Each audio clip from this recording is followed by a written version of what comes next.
Figure You needed one person. I'm gonna do short track. You do it, it's told us that. All little monitors on the table. Every time we go over.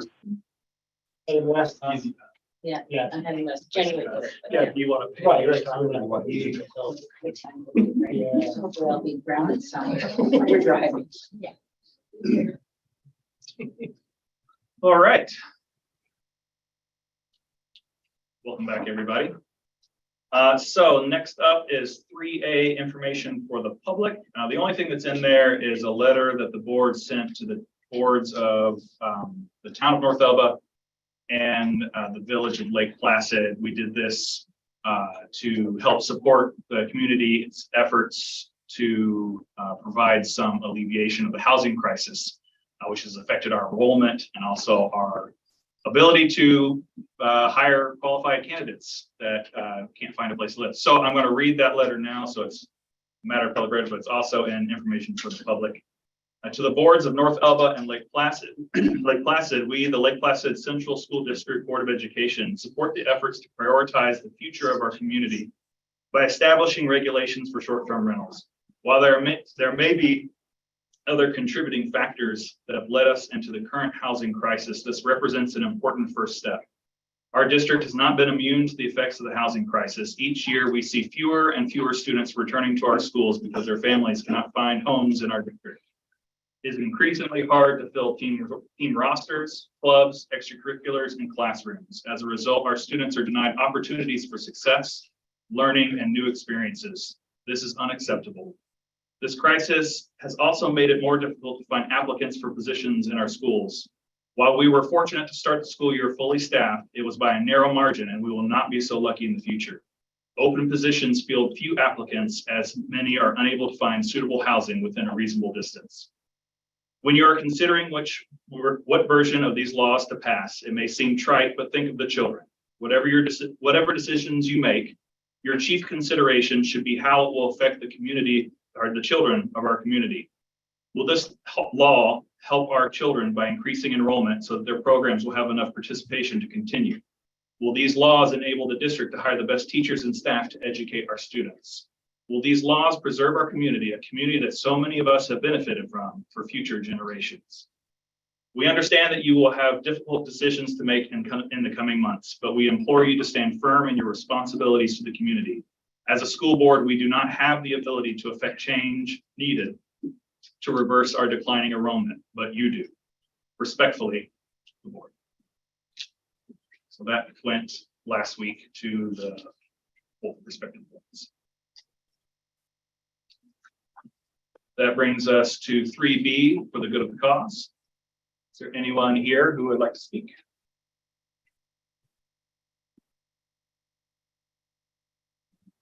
Do we have any emails?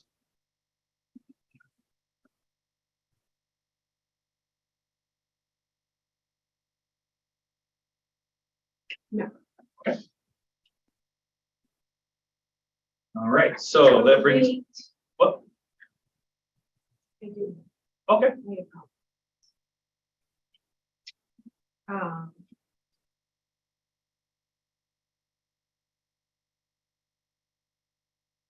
I'm gonna pull it up on my computer. Okay. I'm sorry. That's all right, I understand. Are we voting now? No, we're in public comment. Okay, thank you. I'm having a hard time hearing. Yes. Okay, so it's from Julie Lawrence. Okay. I am writing to the school board to express my concerns with the management of the Lake Placid Middle High School. I continue to do so in a public manner as attempted to address these concerns through the chain of command. I was told that no other parents had complained. This is untrue, so I will continue to speak up about I see improvement. Over the past few months, I have been contacted by numerous parents, teachers, alumni, and community members regarding the unhealthy at the Lake Placid Middle High School. Many of them tell me they have complained. I have been forwarded emails in which parents are expressing their concerns and asking for resolution. The example, a female high school student spent the first portion of this school year being sexually harassed by a group of boys in the home. When she reported the harassment, she was told, boys will be boys, and in my day, that's how boys told you that they like. Frankly, it is shocking that any school professional still holds such beliefs and would exchange feedback child asking for help. The parent complained and received an email from the same situation would be looked into and that he would be up. A month later, he has not been contacted. A strong, well-functioning school district serving its community has clear, effective, transparent policies in place. No individual staff administrators have the power to brush complaints under the rug. I recommend the board explore its oversight of complaints to ensure they are acknowledged and addressed. Finally, a summary of the recommendations I previously made for which I continue to advocate. Academics. Reinstate advanced classes for 6th and 7th graders.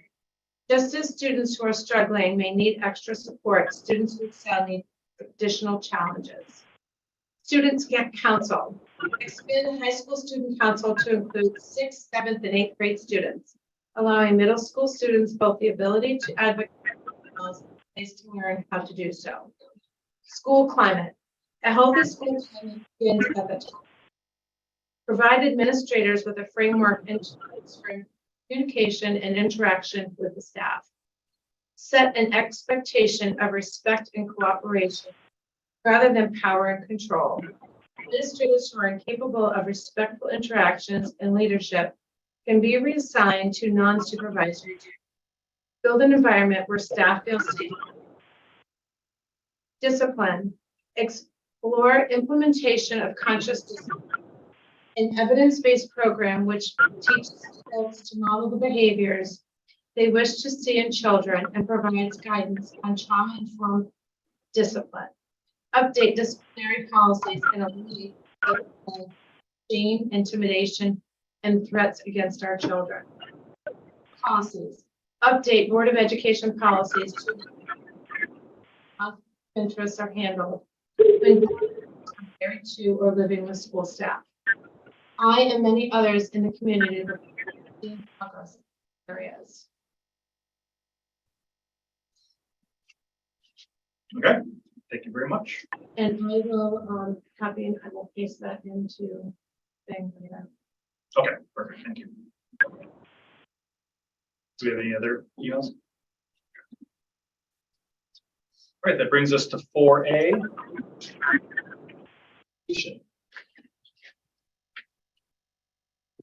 So thank you for having us. I'm going to give you just as a copy of the agenda, our itinerary, I should say, that we for this particular trip, we're doing a little bit of catch-up, COVID catch-up, and we combined both the 8th grade and the 9th grade on this trip. So we took 87 students down with about 15 chaperones that attended. And so there's two columns. One was for the 8th grade, one was for the 9th grade. And pretty much they mirrored these same activities as we went through the 3 days that we were down there. It's an amazing trip, and thank you so much to Caroline Loosely that we get this opportunity to take our kids every year down on this trip. And we're so grateful that we're able to resume the trips from the COVID pandemic. But I have both Kira and Ava came with me tonight to just share a little bit about their experience, what the highlight of their trips, and maybe some of what the pitfalls are. Because there are definitely pitfalls on the trip. One was combining, we as the staff understand that combining the two grades together really made it difficult for some of the staff who work with both grade levels to really bond. So that was definitely a little bit challenging for us. You know, the weather certainly did not cooperate with us either. It rained the entire time we were there. And I think did it rain on the way back on a Wednesday too? Yeah, it poured the entire time. So it was cold and damp, but you know, when we go down in October, what can you expect, right? but some rain down there. But we managed to navigate through it. But with that, I'm going to let Kira and Ava just share some of their experience with you. I had a really great time. All of the chaperones that went with us were super great, and I think they were like the perfect fit. And I really enjoyed going to, I think it was the Black History Museum, and I like the chaperones didn't really like hold us back from doing anything, so I got to like do a fun little dance on one of the floors, and it was really fun. So I enjoyed that. I didn't enjoy really, which I know we can't really help it sometimes, like when we saw Hamilton, but it was very late nights and early mornings, which sometimes we can't help, but oh well. Okay. I also very much enjoyed this trip. I loved being in a place I've read about, heard about a bunch of things, and seeing it for myself, seeing all the museums, seeing everything that people talk about, ask you to go see, all the museums, all the memorials. It was a very nice experience that I was very glad to be able to do. Getting to bond with people on the trip, it seemed even grades, genders, people that usually don't get along with each other. It seemed almost everyone was getting along. We felt closer than we ever had, which is saying a lot because, as Lindsay said, the COVID pandemic kind of separating us for a couple of years. If I had a pitfall, my main one would be that some of the separation things I didn't very much enjoy because I have friends in 8th grade that I would have loved to spend more time with. And on the bus rides up there, it was divided into boys and girls bus, which I didn't very much enjoy either, since I have friends with both genders. And I was really hoping I would get to spend a little more time with them, even though we were close in the hotel and things like that. The bus ride up there would have been fun if my entire friend group was there, since it's split pretty evenly with boys and girls. And that it would have just been nice if everyone was there to enjoy the experience. So in looking at the agenda, you'll see that we did go to Arlington. As Ava said, we went to the African American Museum, which is always, both of those two are really, really heavy and emotional experiences for the kids. We did have an extremely packed schedule. Part of that is by design, so that when everybody gets back, they're exhausted and everybody sleeps. At least the majority of them sleep, I should say. We did get to take the kids to go see Hamilton, which was awesome. We were completely in the very last rows, right, of the theater, but it was a beautiful theater and it was a beautiful experience. Regardless of whether you liked the play or not, this is about trying to create some experiences for the kids. I just wanted to share one of the things that we do when we get back is we always have the kids reflect on the trip as well. And so this was one of the reflections that was written. I love the trip and I'm very thankful that I was able to go to DC because chances are I won't be going there anytime soon. I honestly had a little bit of a problem rooming because even though I asked for one of my roommates, they kept me and my other roommate up longer at night than we wanted to be. I feel like the trip brought some of us people together that wouldn't usually talk to each other before. And I feel like that happened because of the lack of technology and just by chance. I also feel like the trip caused me and maybe others to feel different about their friends and their friend choices. I feel like this trip has made me become less socially anxious because of the fact that we were not allowed to use our cell phones often except for pictures. I love the Natural History Museum because I grew up loving nature, but I dislike the lunch and dinner options only because, sadly, I'm one of the pickiest eaters you'll ever meet. I feel like I've made a new friend or two because of this trip, and I feel more comfortable with myself. This trip has also made me think about of possibly changing who I am to become an overall better person. Yeah, I might be nice to people that I don't talk to often, but towards my friends, I realized I'm someone sometimes who I don't want to be. I did have fun with my friends and roommates, but there were some annoying moments as well. Personally, I did not love Hamilton. It was a very good musical, but musicals aren't my thing. But the trip was not just about me. It was about everyone. Not everyone got to see what they wanted to see, eat what they wanted to eat, be who they wanted to be with. But overall, I'd say we all had an amazing time down in Washington, D.C. I'm beyond grateful for this opportunity, and I wish I could do something to show my gratitude, but I'm thanking you for letting the 8th graders go on this trip. 9th and 11th grade too, but they would have gone in 8th if not for COVID. So it's an absolutely amazing experience, that all of our kids walk away with something from it. And I can't tell you how many kids when we were down there just kept saying, thank you, thank you, thank you. As Ava and Kira have done. Call us a little crazy, but we're going again in March. We're going to go the end of March because we really want to get back on track with just it being an 8th grade, truly 8th grade trip. And so Keith Clark has been really instrumental in helping to put together the agenda. The trip that we take in March, because since they're a little bit older, we are going to hopefully get them in to see the Holocaust Museum. We will be seeing a play on the way down. There'll be a sporting event. We'll continue to do some of the traditional things, the Capitol, the trolley, all of those experiences that we have. And we are tweaking our meals options for our kids as we go through. We listen to the kids and understand that we want to try and create a meal and an opportunity for everyone to eat what they would like to eat. So that's a work in progress as well. But we look forward to going back down in March. So. Wow, Teresa and Keith, thanks so much, and thanks also to the two students, Kira and Ava. I'm really impressed by that young person's self-reflection letter, and just the point that was made that many of these students may never get an opportunity to go to some place like Washington, D.C. and to see all those wonderful places. And it's really a tribute to our district and to all of our faculty and obviously to the Lucy family. So thank you so much to you, Teresa, and to Keith for spearheading that. Going. All right, any questions? I don't have a question, but comment.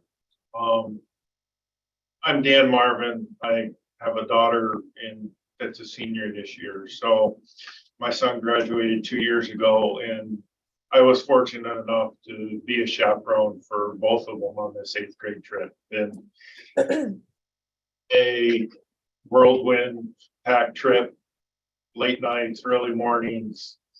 But the experience that the students get is, it's unbelievable.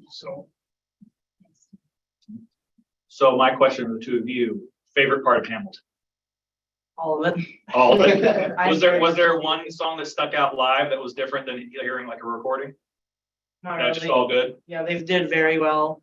And as a theater nerd, I think they did amazing with how, because the stage looked a bit different than what the Hamilton usually is on for Broadway. So I thought they did very well with what they had. Great. No Colonel Mustard. And I have to say, even in the theater, people were coming up left and right, just complimenting our students, and just they were absolutely amazed at how well behaved our students were in all of the venues that we went to, especially the theater. They were impressed with the way that they had dressed. They were impressed that they kept their masks on. A couple of the what do you call them? The ushers came up to a couple of the chaperones that were there and said, I can't get the adults to keep their masks on, because we were still required to wear masks in the theater.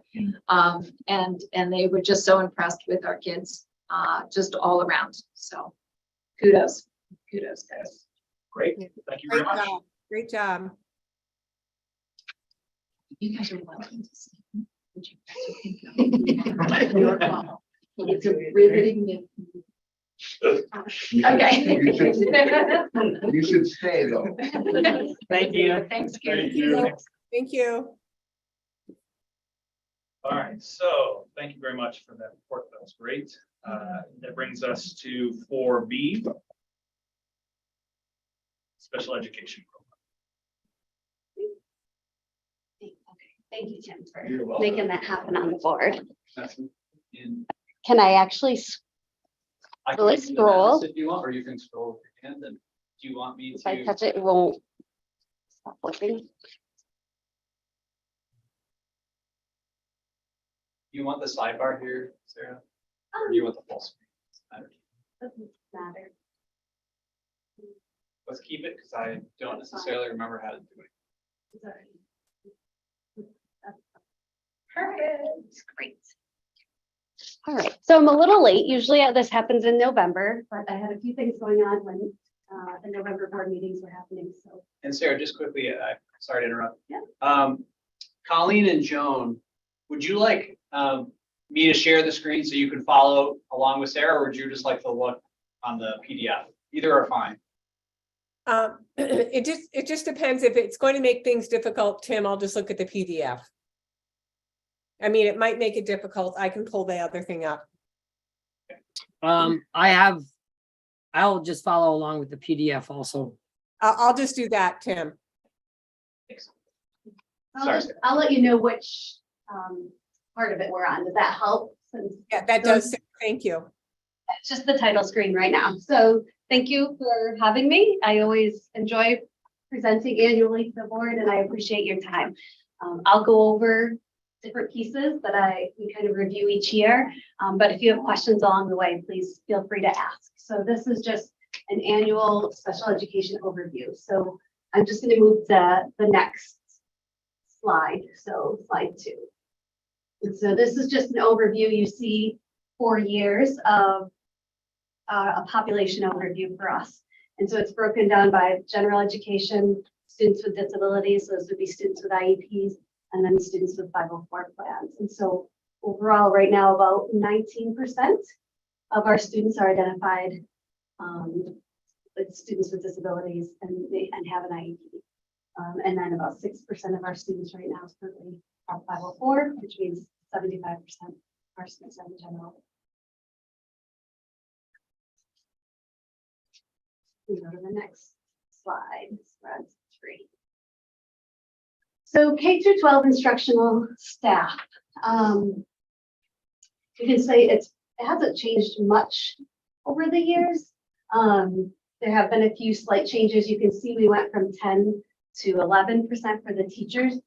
We did add a teacher partway through the year, a temporary teacher right now covering an 8-to-1-to-1 at the elementary school. So that teacher is helping to backfill actually 2 experienced teachers that we have covering that 8-to-1-to-1. So you can see there's a little bit of an increase there. That's 1 teaching position when we think about that as a percentage. But the special education teaching assistants and the related service providers and the chairperson percentages has stayed consistent over the years. Then we look at the next slides. District IEP and 504 placements by grade levels. So you will see the blue is probably the most interesting piece to look at. So if you look at preschool, we knew and we talked about, if you've been on the board for a few years, we've talked about preschool, right? So in 2020, 2021, we had 11% of our overall students that had placements were at the preschool level.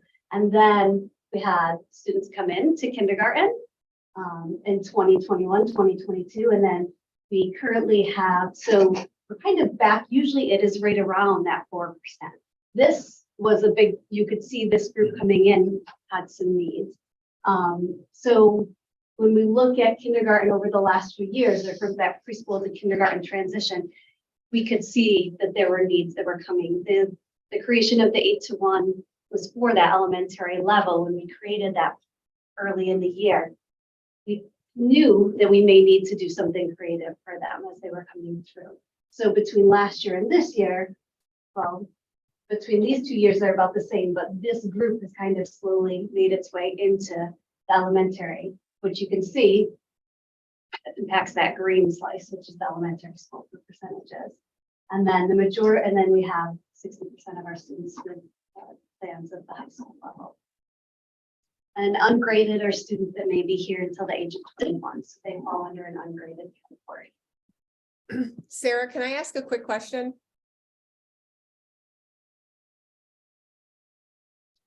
Yes. Then from the 2020-21 year to our current year, there are actually then 7% of the preschool students who have improved so that they're part of the gen ed classroom now at the elementary level? It looks like we went from 11% and we're now down to 4% of, so is that the current preschool? It's not, so that, in other words, the first slide is preschool, and it's not showing that 2 years later that number is like a first grade group. It's the current preschool, is that correct? Current preschool, right, it's different, Colleen. Okay, sorry, I probably sounded confusing, but I just wanted to clarify that. Numbers instead of percentages. In 2020, 2021, we had about 18 students in preschool, and that was a quite a number of students that were going to receive in preschool services. Right now, we have about 6 in total that are receiving services at the preschool level. So that number, that 18, has come in waves, because that's 3 and 4-year-olds. So it's 3 and 4-year-olds. And so the first wave kind of came in 21, 22, and now we've absorbed some more of those preschoolers this coming this year. Okay, that's, yeah, it makes sense. Thank you. Any other questions? So then I always try to do an overview of the continuum of special education services. So you get reports from me with this language on it, and so I just try to go over it with you each year. So consultant teacher services, you'll see, I'm going to show you the slide where this is probably our #1 service. This is servicing students in the general education setting. This is special education teachers pushing in and working with general education teachers right in the classroom and giving students direct services right in the classroom. Then this can happen. So direct is right in the classroom. Sometimes you'll see something that says indirect. That's when the special education teacher actually works in the background with the teacher that's general education teacher that's working with the students. So they won't actually be right in the classroom at that point. They would be working maybe during a team meeting and discussing what a student's needs are and what strategies they need and what skills they're working on. A lot of times you'll see a combination of consultant teacher services and resource room services. So resource room services most of the time happen outside of the general ed setting. And this is where students can get an extra dose of whatever skills they're working on. So this is a supplementary service in addition to them being in the classroom. They might be working on reading in the classroom, but then they come out and they have more reading instruction in that resource room as well. When we look at related services, we're talking about counseling and speech and PT and OT, and sometimes they happen in this general education setting, sometimes they happen outside of that general education setting. Integrated co-teaching services, we have some students that this is when it's almost an in-between. If you think about it, it's more than consultant teacher, but it's a little bit less restrictive than a special class. But those teachers are working closer together, students in that classroom. They might be co-grading. So the special ed teacher may be helping to grade right along with the general education teacher. So it's a little more of an intensive service for students that we want to be in the gen ed setting, but we know they need more support than a consultant teacher service at this point. And then you go into more restrictive settings that are outside of the classroom. So we do have some 15-to-1 classrooms running this year, probably more than we've had in the past. Only because we were trying to push some of our students that would traditionally be in maybe a 12-to-1 setting into a 15-to-1. So kind of stretching them a little bit, having them be in with some more peers. But that created a few more 15-to-1 settings by doing that. And when you get into these are all specialized instruction pieces. And it's just 15-to-1 means 15 students, 1 teacher. You get into 12-to-1-to-1, that's 12 students, 1 teacher, 1 aide. We never have those ratios. We're too small of a district to have those ratios. So our special classes are very small. We may have 5 or 6 as the biggest of our special classes. So even though we call them these ratios, this is what the state tells us we have to call them, we usually are smaller than this, just by the nature of the needs of our students. Do we have any questions on that before I scroll up to this is the services that I was just showing you. It's just actually the numbers of students. So you can see that consultant teacher is around in the 60s. We have about 60, 65 students receiving consultant teacher services. And then resource room, we have about 50 students receiving resource room. Those are probably the majority of our services that we're providing to students. And those are usually in conjunction. And then you can see we have some services that we have in place that we haven't had in place in the last few years. So we do have some students that are outside of our district this year, and that hasn't happened in the last few years.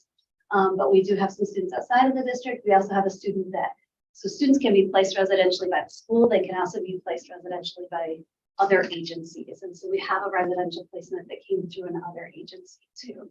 So you'll see that on there. And we have the teacher of the deaf that we contract with that's working remotely with some students who need that service.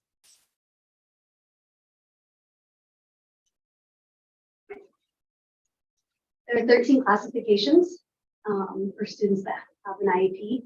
There are 13 different classifications. And so this is just our classification breakdown and our classification breakdown over the years.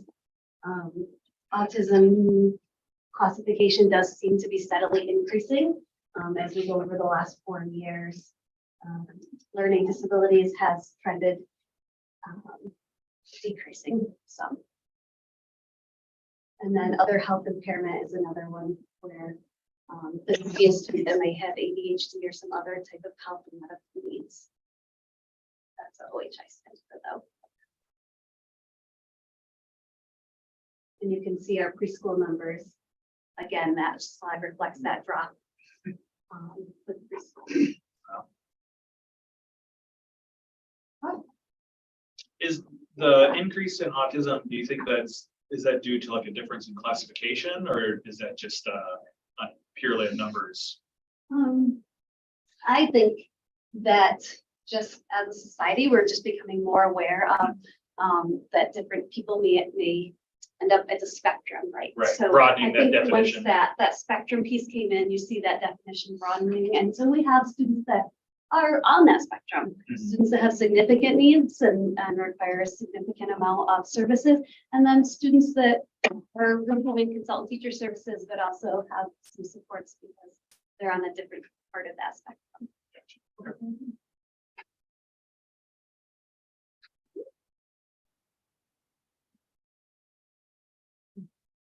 All right, we only have a few more to get through. We're going. So least restrictive environment. So we have worked hard over the years to really increase students' time in the least restrictive environment. And so you'll see that in 13-14, these numbers were reversed. So we had more students in 40, they were only in gen ed 40% to 79% of the time. So from 13-14 to 22-23, you can see that we changed those, and we actually changed them pretty quickly. So we still continue to have the majority of our students that have plans, IEPs in the general education setting. And that means that they are learning from those general education teachers who are the contact experts. And that's what we want there. You'll see that we have this green has increased a little bit. We are with those special classes that we have needs for, that's increased that 40% to 79% a little bit. And then less than 40% is increased a little bit, but as soon as you send anyone outside of district, that's automatically 100% out of the cost of the general setting. Then you look, and I always have to go back a couple of years because the data that the state provides is always a couple of years behind. So this is 2021. When we look at our region, how we're comparing with our least restrictive environment. And so you can see we're right there. If we went back and historically looked at this slide, you will see a lot of districts have made improvements in this area, just focusing more on getting students in that least restrictive environment. So we're right there. When we look at the state, we're well within compliance for all of those pieces of our there.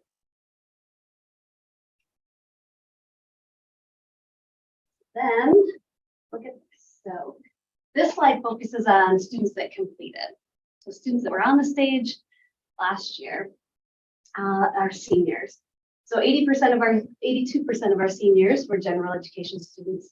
We had 10% of those students that had 504 plans, and we had 8% of students with disabilities that had IEPs.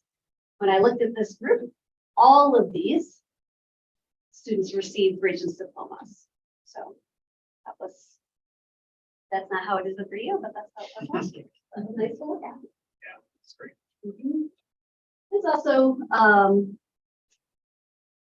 there were some COVID pieces in there too, but they did all receive Regents diplomas, and that's a great thing for all of those students. So then I also oversee parentally placed students in non-public schools. So I work with Northwood, North Country, and St. Agnes. We currently have eight students that are out of district placed in private schools right now that have IESPs, sorry. That is the difference. Students that are in public school, it's an IEP. If they're outside of public school, it's called an individual education service program. So it's called an IESP. So I meet with them, I meet with the schools, we talk about how the students are doing. We also hold annual reviews, we complete reevaluations, we complete initial evaluations. If there's students there that the schools are concerned about, that they think need to be referred to the committee, we complete those evaluations as well. And then those all come through to the board as well. And you get to choose, like the board has the choice of where those services take place. We provide those services that the board decide on. And then we currently have 3 students that are instructed at home, and it's similar to that privately placed. We have their meetings. We look, the parents turn in their homeschooling plans. We look at those. They actually help to write the IEPs and IESPs more because it's them that are giving the instruction. But the same thing, a parent could refer if they're homeschooled. The parent has the right to the annual reviews and to having services that student needs it. So then I added a slide for those of you that have seen this presentation a few times. I added one more. So TCIS, Therapeutic Crisis Intervention for Schools. So last fall, 4 of us became in-house trainers for this. So to be an in-house trainer, you go for a week to a training every day, 8 hours a day. And then at the end of that week, you take a test. It's just like being good old student test. And then you wait 2 weeks to see. And we hope that you, and so 4 of us went and 4 of us came back with being able to be trainers. So we're currently trying to build up staff that are trained in TCIS, but there are benefits to TCIS, and it's focused on how staff members handle crisis intervention with students. So staff members that have been trained feel more confident in their ability to manage those situations. They have an increased confidence in the team that they're working with because you're speaking the same language. You understand why someone's using a strategy that you're aware of. You've learned those strategies together. It's a more consistent approach to children in crisis. So we've trained together. We know the common language. We know when someone might need to step out and someone else might need to step in. And then it's shown to have a significant reduction in physical restraints. So the full training part of this, staff are trained in physical restraints. That's always a last piece of intervention, and it's only to keep the students safe or others safe if we had to.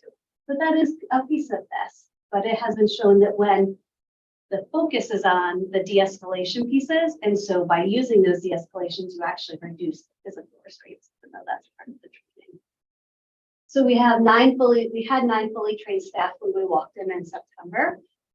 We currently have 7 more staff trained. So Amy Gotham and Jen Tuggy ran 4 sessions of training so that we could get those 7 more staff fully trained. So the initial training takes 4 to 5 days. So that initial upfront training is a commitment of that 4 or 5 days. And then once that happens, training occurs twice a year for refreshers. So we also there's some workshops, and we plan on having more workshops. We had an August workshop that 22 people attended between Lake Placid and St. Agnes. We had opened up to staff at that point. And so that was well received. And so the plan plan is to have more of those and to run another full training in February. Great. Any questions? Sarah? Yeah. Sarah, the 8 students, I'm sorry. I think I tried to figure out where I should look. I'm listening, Charlie. I'm just wondering, the 8 students that are on the slide, the parentally placed non-public, those are those students that are like at St. Agnes, Northwood, or North Country School? Yes, it's a combination of those 3 schools. So we have students. Yes. I Okay. have each of those schools. Okay, all right, thank you. I was just gonna make a comment. I'm a little biased, but now that all these years I've left, I've worked with a lot of other school districts. And boy, I didn't realize how good we have it here, the kids and their needs. I've told you this before, Sarah, frequently. And then also, I have 2 daughters, both in the education system, one working in New York and one working in Idaho. And I'm like, I can't believe these poor children. So we're lucky. Yeah, it's quite enlightening. So Thanks, Glenn. We have a good team. We have a good staff. yeah, For we sure. should. Thank you very much. Thanks. Thank you.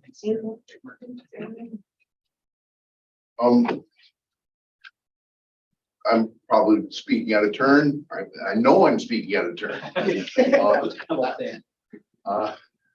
it okay? Sure. I'm in a hurry. We'll allow it. I have something I want to say. Okay. I'm in a hurry. You guys are doing a great job, and I look forward to serving with you. All right.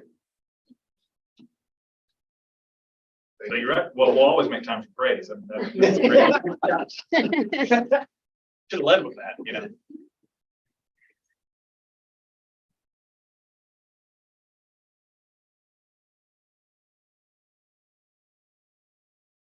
All right, so that brings us to 4C Operations Committee Report. Dana. Just a few things. One, we are slowly getting in our new mission statement information and strategic planning stuff. The new mission statements it's actually right over there over Dan's shoulder, sitting on the bookshelf, ready to get put up. We have Waiting for Dan to put it up. waiting for Dan to put it up. We got 8 of those, 1 for here, I think 4 for the middle high and 3 for the elementary. Signs outside, they will get replaced. They have the new mission statement on there as well. And the feather flags that we will be displaying at both buildings, they're in the process, they're actually coming in. I think some of them are coming in, and those will have the catchphrases: engaged, united, empowered, home of blue bombers, things like that. So we'll have we have 10 up here, 5 for each side of the gymnasium, and then 5 down at the elementary school. So hopefully by the time our next board meeting, they're flying. They're feather flags. They're on a stand, so they can be put anywhere. So that's point 1. The other point is operationally for transportation. If you haven't seen it, we do have a new white Suburban driving around. Since our last board meeting, we had mentioned that we were looking at that. I had mentioned it a couple months ago that we really need to beef up our vehicles because of one Suburban. And let's say about 3 weeks ago, I was able to locate one at a Chevy dealer down in Albany under state contract, and actually had 2. So I thank Nikki and Pat for working to get that all squared away, and we picked that up just last week, and it's on the road and being used. So we do now have 2 Suburbans that we can tap into, and in hopes of, I think for the budget process, we are looking to add an extra bus, a small bus. I think I talked about that as well, about a 9-seater. You see North Country Schools or Northwood driving around that size of bus. We have a letter of intent to purchase one of those as well as 2 additional buses. So, next budget cycle, we'll be actually putting up 3 buses for the public to vote on. In varying sizes, like a 9-seater, a 30-seater, and then a 66 passenger.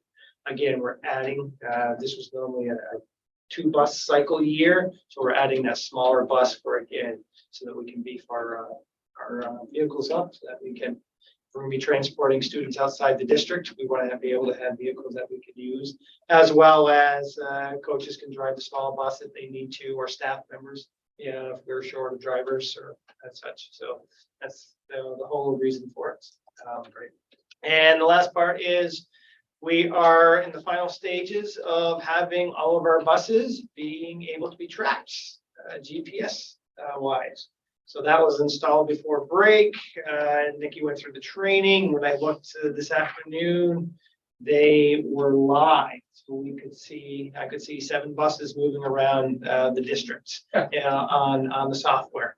And once we ensure that that's all up and running, we will be communicating that out to parents, because parents that have signed up for it's called Ride 360, where parents can go in and actually see their students' information. That's how we rolled out bus routes this year. We asked parents to sign up for the Ride 360, and that's how they could find out what time their child was getting picked up and all that. And that will also be the place where if they wanted to locate their children's bus, they could see it in real time because of the GPS system. So in the next couple of weeks, we'll be rolling that out to the parents, so that that can be accessible as well. Can I just ask one clarification? Yes. You said letter of intent to purchase. Are we purchasing or are we going to lease? Well, leasing. Okay, Yeah, thank you. normal process, right? Okay, You gotta sign that's it. what I thought. Yes. Thank you. They always ask us to do a letter of intent right now, but it's, in the letter of intent, it does, stipulate that, of course, nothing is finalized until the public votes on it. So, but yes, they are leases, not purchases. Thank Suburban was a purchase. So with the small bus, you said that coaches and staff would be able to drive that. Does it require special license? It does not. I mean, occasional use, they have to be an employee of the district. So you can, an employee of the district can transport up to, I think technically 15, counting the driver. 14 is always a good magic number. So you can transport students on occasion, any staff member, without being a bus driver license. Yes. So if we're short a bus driver on like a sports schedule, Yep. or there's a particularly far game. Right. Or a field trip or something like that. Yeah. Ski club, yeah. Ski, right. I think of, generally speaking, for the Nordic Ski Championship, we usually have, 2 or 3 that go. Well, the coach could drive, take the small bus, Right. and transport the kids down there and still have room for the equipment and the skis and so on and so forth. Right. All right, thank you very much. Go ahead. Any other questions? All right, moving on to the superintendent's report, 4D. All right, so I'll start just talking about some of the community schools initiatives that Mr. Clark has been working on, looking forward particularly to the FISU games. And I know that Keith will be here to speak to the board about the success of some of these programs in person at our February meeting. So I wanted to make sure that I gave you a heads up with regards to that. But with the games just about 5 weeks away, a little less, we are gearing up for the MacPack program, which is now going to be composed of 160 Lake Placid students during the week that we're closed. They'll be attending the events. They will also, bless you, they will also be hosting 10 students from Harlem.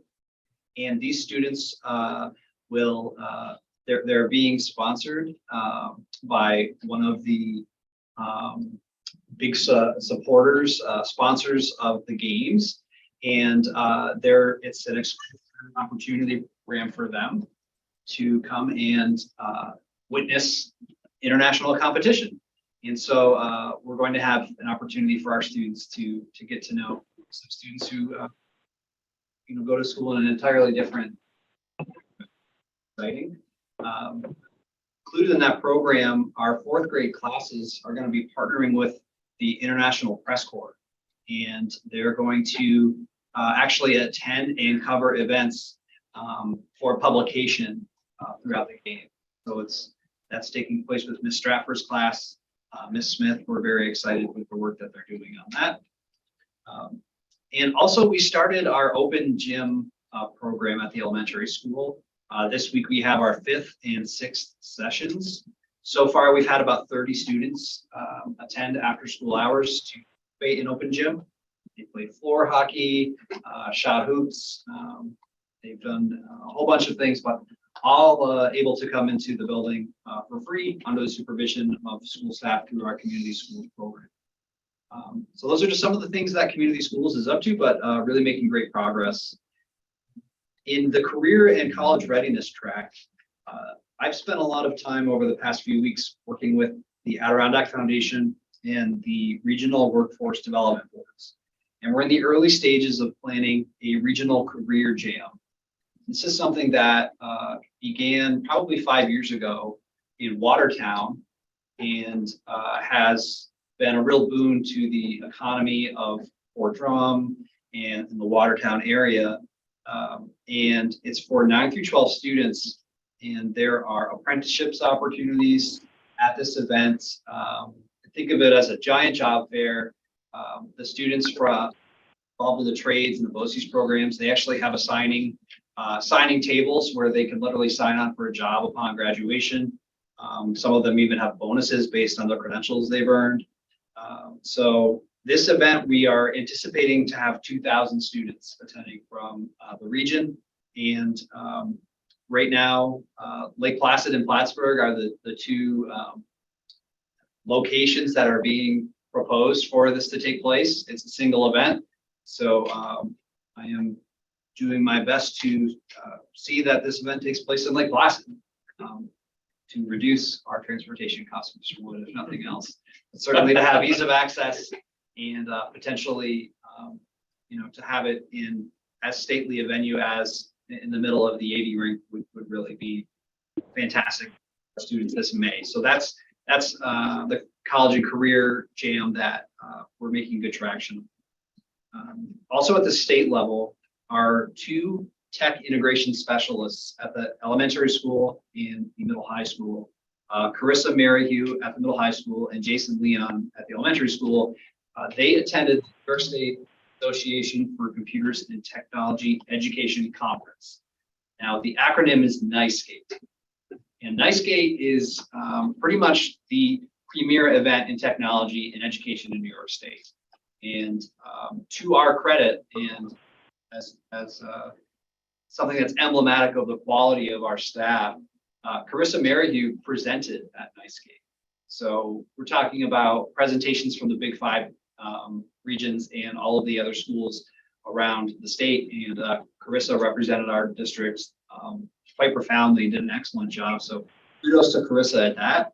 And Ms. Maryhugh and Mr. Leon brought back several ideas for us to look at propelling our students forward in terms of the technology we have and how we can become more of an innovative school and having more engineering pathways and more opportunities for students to plug into the economy upon graduation. So that is going to be a recurrent thread that we talk about over the next several years because the economy has changed and the jobs of today do not reflect all of the jobs that were even 5 years ago, nor will they in the years to come. At the middle high school, we've assembled a scheduling task force, and we are taking a deep dive very early this year with the goal of making some improvements for the schedule next year. And this involves the school day schedule, not the actual start of school. Some of the potential priorities that we're evaluating include increasing the length of class periods. Right now we're at 40 minutes. And when you structure a lesson and you have to do recall of content to start the lesson, provide new engaging content, and then assess the extent to which the students will recall the content at the end of the lesson, 40 minutes cuts it close. And so we're looking at potentially class periods of 50 to 60 minutes as a goal and are making good strides in that area. We're also looking at ways to refine our academic support periods and also ways to schedule science labs in the school day to ensure that extracurriculars do not come at the cost of necessary laboratory hours for our students. So lots of great moves there with regards to early plans for the schedule. This is usually done in June. Historically, we started this process in September. So really nice work with regards to that. Something I want to put on the board's radar is we've seen a rapid increase in the number of English language learning students in the district. Typically, we've had a few English language learning students, 2 or 3 on a given year. We have 17 right now, and much of this we believe has to do less with the games and the need for supporting the FISHU games, and actually more about the affordability of our community. The letter that board sent to the town and village related to STRs is very poignant at this time for the district, in consideration of the fact that the parents of many of these students coming to the district from foreign countries with limited English, they are being encouraged to come here by many of the hospitality industries who put up housing for these, because the localized or regional work are unable to secure housing here. And so the school is feeling the effects of this. The positive effects obviously are any increase wonderful for our student population. So finding ways to leverage the diverse backgrounds of our students is an opportunity that I'm very excited about. I know the administrative team is excited about that. But in the near term, I've mentioned in some of my conversations with the administrators, the way that I'm looking at this is, imagine as an ELL student that you yourself were dropped off in a classroom in Japan. What would that look like? What would you need? And to fulfill the needs of you in that instance, there would need to be translation services, academic intervention support services for students, family engagement, curriculum, and guidance services. We have all of those things in place, with thanks to having a district social worker that's been tremendously helpful. We've worked with the Regional Biliteracy Network, but in the end, it's incumbent on each district to utilize the resources that we have to meet the needs of English language learning students. 3 to 17 is a massive draw on our system. So I'm putting this on your radar because one of the ways that we may need to support these students to a greater degree is to try and recruit candidates who are bilingual into our staffing. And if we don't have sufficient staff members with those credentials now, it will necessitate our recruitment of those individuals in the future. So right now, it's too early to say whether or not this is a trend, but the working hypothesis is that this level of English language learning has a high probability of staying in the district, and we'll need to retool our staffing to account for that. I have a question. Is there a certain number? I recall years ago, there was a certain number of students in order for you to have it to go ahead and hire an English language learning or an ESL teacher. And otherwise the speech pathologist took it over. I did on a few occasions. So is there a number in the state? I feel like at one point there was a number. There is. We're below that threshold. I can't remember if it's 30. Do you remember? It's pretty high. Yeah. It is high, okay. But to your point, we are blessed in the talents of our staff in that Caroline Hamblay is certified. And she has, after providing testing to the students to assess the level of supports they need, she's able to oversee that and to coordinate some of the additional staff who can provide that level of support, like speech, for example, an area which as a district we're also overtaxed in presently. Particularly when we have board members who can no longer provide supplemental supports, which is neither here nor there. We don't make the laws, right, Colleen? Sorry about that. But joking aside, we do have the support from Caroline, but it's it's an opportunity cost situation. Less of Miss Hambley, you know, in her early exposure to foreign language for our students has been borne by needing to support the ELL population. So we're still a little early in terms of deciding how we're going to retool our workforce, but I think that is coming. I just wanted you to be well aware of that.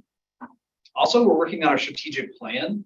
So our core team, which was the initial team made up of shareholders, parents, staff members, administration, students, community members, who initially met over several meetings last year and into the summer, devise a new mission statement and vision statement, focus areas. We are now gathering back together to formulate proposed goals for the board's consideration. So remember that the strategic plan, we're gearing up over part of last year and the rest of this year, launch really strongly come July 1st. And that will be 5-year plan, annual goals that we will reflect upon and present the progress to the board on an annual basis.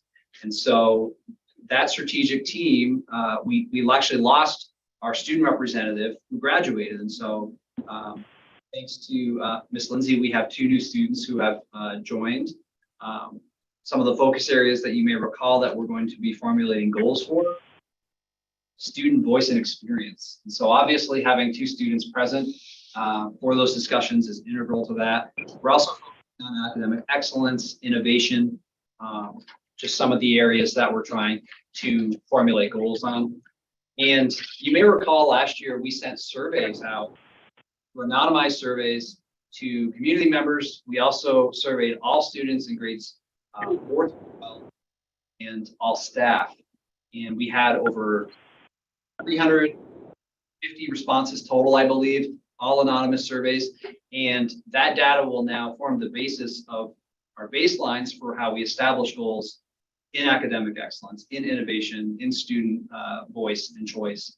And so far, I'm really impressed with the process. The benefit of having present shareholders who represent the community in person and share their feelings, but also having anonymized data from over 300 members of the school community ensures that we have multiple ways to identify growth areas and strengths, but that also our baselines are derived from factual accounts, from those anonymous sources and surveys, and from people engaged in that process. So I think that that's going to yield some very positive results for us moving forward. Our first Woods program, you may recall our outdoor program, is slated to take their trip in January. I believe we have roughly a dozen students that will be heading to the crossroads of the universe, aka Anchiota, and we're very excited for them to take that trip in January. And the addition of a Suburban to the fleet will only aid in our ability to have similar trips occur. On a final note, I would just like to congratulate our new board member, Ms. Colleen Skufka, on completion of University Mandated Essentials of School Board Governance course. Thank you for your dedication to the district. Certificate is forthcoming, and that is my report. I will It's hang like a this- diploma here. Thank you all. Yeah, the lawyer handshake. That is all for me. Thank you. Great, thanks, Tim. Any questions for Tim?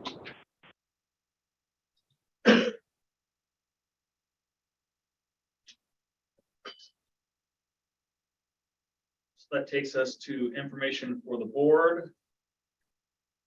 You'll see the extracurricular report there, as well as some information in the executive content.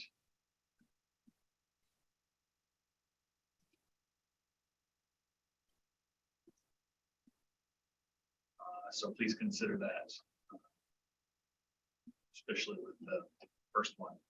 Can't really talk about the stuff in the content, but so please look at that, and then also the note about upcoming meetings down there. All right. So 5A was in consent agenda. As was, oh, no, 6A was not. So, brings us to 6A, board member resignation upon the recommendation of the superintendent, at the recommendation of Martha Pritchard Spear, general board member, effective November 21st, 2022. Do I have a motion? Yes. Dan, a second. Also, yeah, Right, need to read the letter out loud, or is it just? No. Well, I just want to say thank you to Martha for her service to the district. And wish her well. Thanks, Martha. Thank you, Martha. Probably glad to be off the grid. So.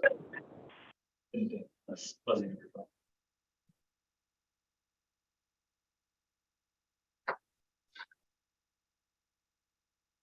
I'm gonna mark Ron as not present, correct?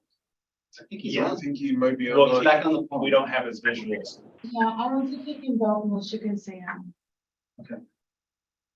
Sorry, Ron. Hi. So. I Six, can't hear so well. Sorry, that's Rob. all right. Is there anything? Huh? Can we turn the mic up or anything? I don't know why he can't hear. I'll just keep going. I'll speak loud for you, Ron. Okay, thank you. 6B was in the consent agenda, but I would just, This was a late addition and therefore it wasn't. in the consent. oh, sorry, so that's a difference. Okay, so then we'll go through this one. Good. Say what we want to say. Recommend action upon the recommendation of the superintendent, accept the resignation of Michael Bringley, grade 7 and grade 8 science teacher, effective January 4th, 2023. Do I have a motion? Yes. You, Colleen? I'll second. Dan, thank you. And then any discussion? Well, we're going to miss him. What a great teacher. I know this is a huge loss for our district. All of my kids that have had Mr. Bringley love Mr. Bringley, and he will be very, very missed. Yeah, We wish, Loves well, him. yeah, I think he loves us. Well, we wish him well, for sure. Yeah, we wish him well. It'll be a great loss. Yes. What happens if you don't approve his resignation? Well, no, I've been trying that already. I've been trying this. I'm like, why do we accept people's resignation when we force them to stay?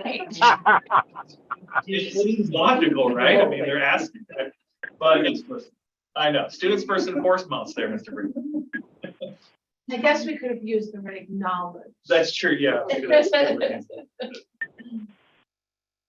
Well, and we wish him well, but that will be very sad to see him go. All right, so it's the what's 6B now was 6B. Yeah. Right, so that, all right, so the mentor appointments was under consent agenda. Management of confidential sick time leave, all right, this one gets. Recommended action upon the recommendation of the superintendent, grant 40 additional sick days to the IT specialist, district technology coordinator, retroactive to September 20th. Do I have a motion? Yes. Yes. Dan, and seconded by Colleen.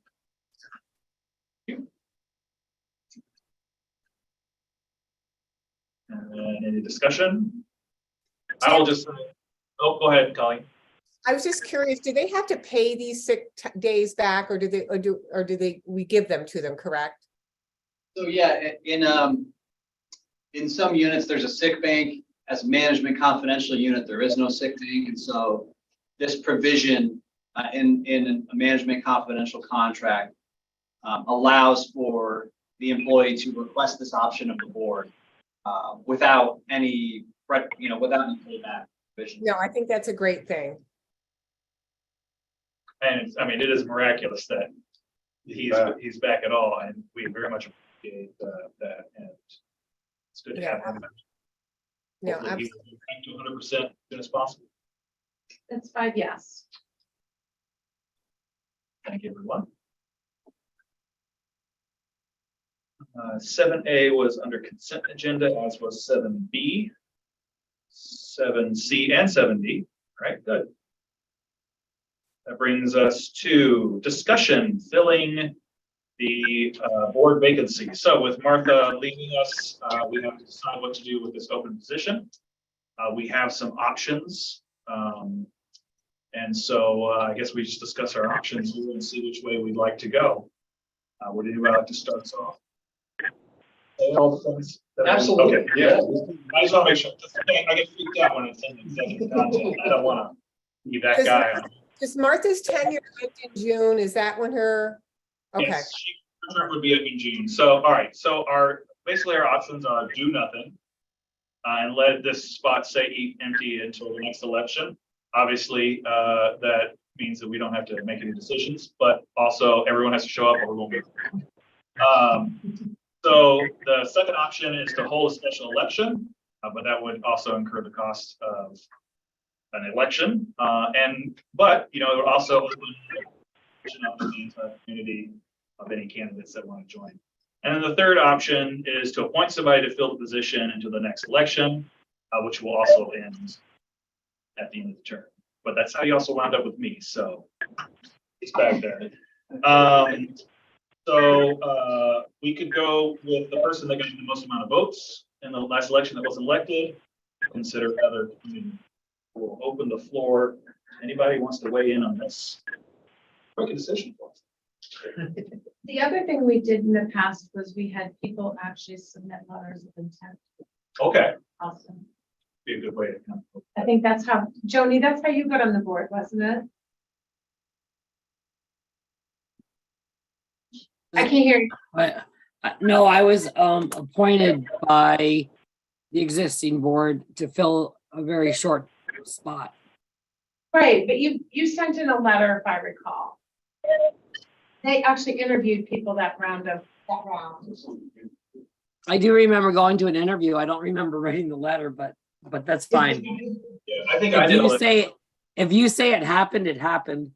I might have done something like that, Karen. I know I think I met with Mary Dietrich at the time because I filled in for, oh gosh, I forget her name, but she left about in March, February or March, and I filled in till the end of the term and then went into the next election.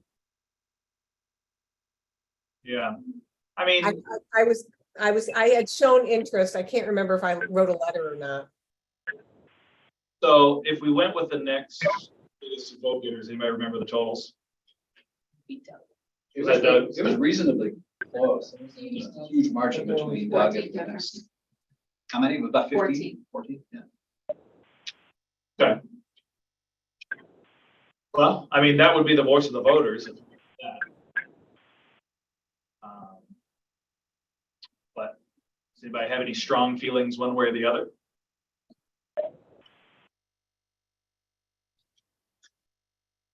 Honestly, as far as I'm concerned, I think I don't like running with 6. I mean, I think we need to increase it by 1 and not sit for the next few months without anybody. Yeah, we all in agreement to just get rid of option 1, do nothing? Yeah, I think so. What about the suggestion Karen made? Just if anybody, is currently interested to, put in that letter of intent. I know that Doug is the one that was right behind Ron in the voting, which would seem logical. I don't know if there's anybody else or. Yeah, I also think we should try to fill that spot. So that's my 2 cents.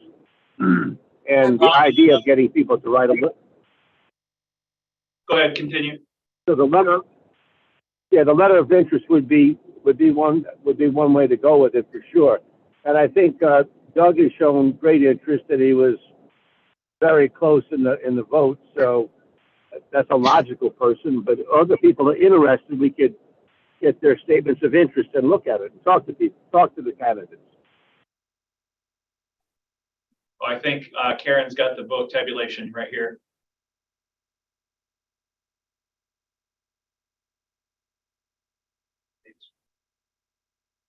Yeah, Rick's on there. I wrote them in. So as you can see, Doug had 213 Beth Brunner had 193.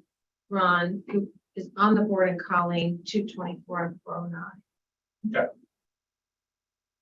So, I mean, my gut feeling is like, I don't know. If we go down this, the line of succession, like, or succession, you know, Doug would be a logical choice there, and he's been at almost as many meetings as I have, so. Yeah, I would feel comfortable appointing, but also, you know, I'm sure he would write a letter of intent. I think he just gave us one. So. So I want to weigh in one way or the other. Do you think that I would- possibly the other candidate, Beth Brunner, might feel slighted if we don't allow her to also put in a letter of intent? I mean, if we go with Doug, it's just a numbers thing. You know, if she had been the next runner up, then that would be our. So I mean, it's math. I didn't really feel slighted by math, but that's a valid point that other people who are in the running might want to second back at it. So. But the election is coming up. There's positions. Right. That's true, yeah. So, Can I highlight two silver linings of this process? Sure. Just for your thought. The first is, if the board decides to solicit letters of interest, then earlier than usual, you may have more than one candidate vocally discussing their interest on an election year where we have several positions to fill, which can only be a good to get the word out with regards to that. That process, though, would take slightly longer than the board making an interlude to someone who was the highest vote getter. So that's a trade-off, is that whoever's brought in will be a bit later, potentially in the early stages of the budgeting process. So if that person decides to run again and is successful, they won't get the benefit of the full budgeting process in year one, theoretically. The other alternative is that you go with the highest vote getter. That person is put in more expeditiously if they're interested, and then they participate through the full budget process, which is beneficial. Yeah. However, it removes that idea that you could find out early who may be interested in positions, so we know to shake the trees within the community as to other people to express their interest if we only have one person put a letter of interest. Right. Well, the logical thing probably seems to ask Doug, I think if, you know, he'd like the position. Just like Dan said, he's been attending a lot of meetings, he's doing, you know, the back work going into this, and in June, it comes up for a vote again, so similar to what I did, I came in March, and if the community was sick of me by June, they could have voted me out, so maybe that seems a logical path, I don't know. I'm honestly open to either course of action. I guess at this point, we just have to figure, is there anyone who's leaning one way or the other to tip us? I'm leaning towards appointing Doug now. He's been at our meetings, he's been involved, you know, he's learning what we go through. I know he doesn't see all the background information, but he is paying attention to, you know, the information that we're going through. And, you know, it's for 6 months. And then, you know, let the voters speak in May, and who's going to run is. Well, he may not want to continue either after. Let's face it, after 6 months, it was really like, oh, that's enough of this. You were gonna throw him in the deep end with contract negotiations and budget. So, yeah. All right, well, let's see, we're not voting on anything right now, or this isn't a voting. I think the board, my recommendation is the board come to terms publicly with how you're going to fill the seat now. That's my recommendation. Okay, so go with the next vote getter in the last election. Running for survival, that was in rule. Right. I mean, yeah, I guess we're not conscripting him. Right, He can say no. you're gonna call, somebody's gonna call. But don't you think that Doug should put in a letter of intent then instead of us, I mean, even though verbally he just came into our meeting, but that he should put in his letter that he would like to, be part of this and I would think that would be probably the first thing he should do. So I'll reach out to him and then he can, I think a letter of intent would be a good way to go about that. And then we will go through the appointment process once I confirm that he's serious. Maybe we call his bluff. I don't know. Hey, Doug, if you're in the comments, comment below. Like and Well, we're subscribe. going to nominate him for all the subcommittees, so let him know that. Let's do that now before he has a. Absolutely, absolutely. If Doug is assents, the board comfortable with Karen and I doing some pre-onboarding prior to the appointment to make the transition smooth? I think so. I think that'd be good. considering Yes. Yeah, I do too as well. Okay. So we're good. All right, so moving on to the next, for the good of the cause, public may address the board. Do we have any more emails waiting out there?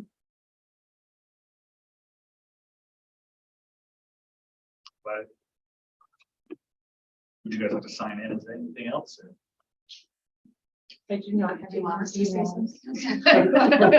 I mean, if it's gonna be more praise, yes, of course. All right, so you said no emails? No more. Oh, great. So 10A, linking goals with agenda items. I think that I could, students first and foremost, for almost all of Tim's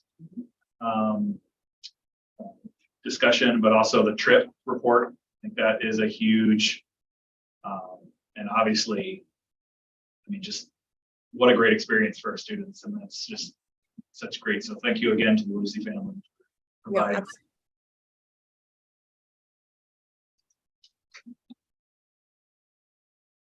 And then I guess our STR letter would be under community outreach and involvement.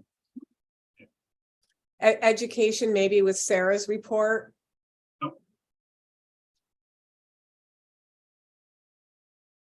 As well as students first and foremost, right? Yep. And thanks, Karen, for putting these 6 things up, because a lot of times I'm fumbling back through pages looking for the 6 goals. No worries, that was easy. No, it's just really handy.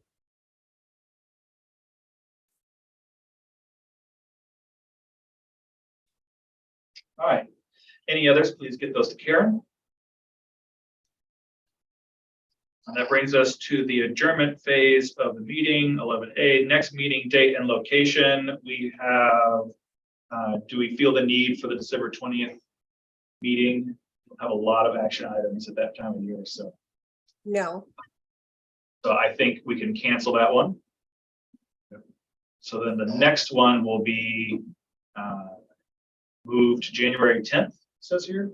Right, instead of meeting on the Tuesday after we come back from school. Oh, that's a good idea. We would have to do our agenda setting over Christmas. Yeah, let's not do that. Okay. Do you want to work over Christmas? Well, no, I'm visiting my parents, so depends on how that goes. Just kidding, Mom. So then the next meeting will be January 10th, 2023, if you can believe it. And I won't be here okay again, but I'll be here virtually. All right. Good luck. Enjoy yourself. Please don't brag about how warm and sunny you are. It's sunny, 60s and 70s. Yeah. All right. Maybe I'll sit out by the porch of the. No, I We'll be- can't. It's- we can live vicariously through you, Colleen.